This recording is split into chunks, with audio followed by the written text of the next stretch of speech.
Ser ectomorfo, mesomorfo, endomorfo separa as pessoas do resultado ou é desculpa? Na realidade, Rosana, ser ectomorfo, mesomorfo, endomorfo, né, foi uma forma de dois pesquisadores, Heath e Carter, né, classificarem o que são os físicos dos indivíduos, né, principalmente de atletas. Né, qual a diferença de um jogador de futebol para um jogador de rugby? Qual a diferença de um jogador de basquetebol para um corredor de 100 metros? Qual a diferença de um corredor de maratona para um corredor de 400 metros? Né? Então você dava pontos para determinados tipos de medições, como dobras cutâneas, perímetros e diâmetros ósseos, e aí você estabelecia naquele gráfico, que é um triângulo, né, de Heath-Carter, né, o que era a pontuação que deixasse essa pessoa mais mesomorfa, mais endomorfa, mais ectomorfa, e que por alguma razão, né, alguém resolveu dizer ou começar a falar que você tinha que variar o seu treino de acordo com o tipo de classificação que você tinha. Isso não é verdade, isso não faz diferença nenhuma. Se você não existe treino para ecto, não existe treino para meso, não existe treino para endo, né?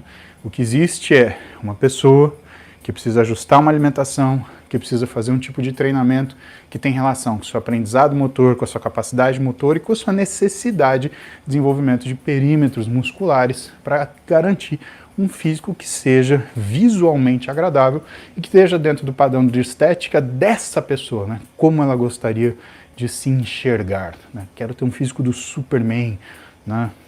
Isso independe ecto, meso e endo, né? Isso depende da relação entre tamanho dos ombros, tamanho de cintura, tamanho de quadril, volume de coxa, volume de braço e por assim vai, que é um trabalho pessoal, não é possível de você ser copiado e você tem que ajustar conforme a pessoa. É aquilo que eu falei na live de ontem, né? Também não é reprodutível, né? Pega o exemplo que eu dei, foi da minha professora de história, Maria do Carmo. Maria do Carmo, ela deu aula para todas as sextas e sétimas séries. Ela usou o mesmo livro, mas tinha aluno que tirava 3 e tinha aluno que tirava 10, né? O que é isso? Ah, tem cara que estudou menos. Verdade. Tem cara que estudou mais? Verdade. Mas se a gente pegar os caras que estudaram igual, você vai ter cara que tem mais facilidade para história, você vai ter cara que tem menos facilidade para história. O cara que tem mais facilidade, ele tirou lá seus 8, 9, o cara que tem menos, tirou lá seus 5, 6, né? Ficou de reco, tirou 7, passou. Na minha época a média era 7, eu nem sei quanto que é a média hoje. Ouvi falar que a média é o quanto seu pai reclama, né? Se seu pai e sua mãe forem reclamar na escola que você foi vagabundo e não estudou, você passa. Aí depois vocês deixam aí nos comentários, falam se isso é verdade ou não. Mas no final, ecto, meso e endo é uma classificação. Ela não quer dizer como você tem que fazer as coisas. Gomes Pá. Quanto a normocalórica é interessante para perda de gordura ou aumento de massa? Gomes Pá, ela não é interessante para nada disso, né? Ela é interessante para manter uma intensidade e um volume de treino. E aí, com a intensidade e o volume de treino, você tem modificação do seu físico. Você tem que entender as coisas como se elas fossem repercussões da sua rotina. Né? Você faz uma dieta hipocalórica quando você aceita o fato que você vai treinar pior, né?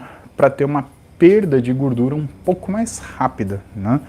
Mas para quem, por exemplo, não tem controle nenhum de dieta, né? E geralmente quem pergunta, normocalórica, é que está com controle nenhum, é que está fazendo panela de brigadeiro à noite, é que acorda de manhã no sábado e domingo e vai comer croissant de queijo com presunto e tomar Toddy, né? Então, quem pergunta assim está fazendo uma dieta hipercalórica que está completamente fora de qualquer tipo de padrão necessário para você ter desenvolvimento muscular, né? Então, não faz sentido você ir para uma dieta hipocalórica. Né? Se você for direto de uma dieta hiper para uma hipocalórica, você vai sentir uma diferença muito grande, você não vai conseguir se manter nisso, você pode inclusive gerar um comer transtornado. Né? Você pode começar a gerar um comportamento alimentar ruim, tipo querendo comer tudo que está na sua frente, porque você está criando artificialmente uma escassez. Tá? Então, dieta normocalórica, o nutricionista ele prescreve em 2 situações. Primeiro, quando você precisa ter o aumento progressivo de performance no treino. Segundo, quando essa pessoa vem numa dieta muito errada.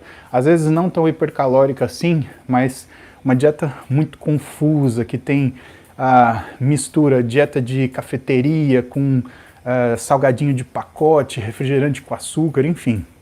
Aquilo que hoje culturalmente as pessoas elas relatam como tem uma alimentação normal, né? Normal para morrer cedo, né? Que é isso que é o normal. Will Menezes, Body Metrics, bom ou tão bom quanto a bioimpedância? Não, Body Metrics eu acho superior que a bioimpedância, porque a bioimpedância ela tem muita variação em relação ao horário do dia que você faz e a quantidade de líquido que tem no corpo da pessoa quando você fala em comparação de medidas, né? E a gente só usa um método de avaliação porque a gente quer comparar. Então se você fez uma avaliação por bioimpedância de manhã, né, você tem que marcar esse horário para sempre ser de manhã. Né? E tem variações quando você consome café, se você treina, se você não treina, se você dormiu, se você não dormiu, se você viajou, se você chegou de viagem ou não. Né? O Body Metrics, ele é um método de avaliação de espessura de tecido, né? Só que ele tem uma curva de aprendizado. Né? Essa é a parte difícil de Body Metrics, mas sem nenhum tipo de dúvida, eu falo para você, Body Metrics acima de bioimpedância com certeza. É o que mais traduz aquilo que você vê no espelho, tá? Vamos ver algumas perguntas aqui do Insta, então. Fiz um jejum pela manhã na sexta para emagrecimento. Retirei com o almoço. É uma boa estratégia?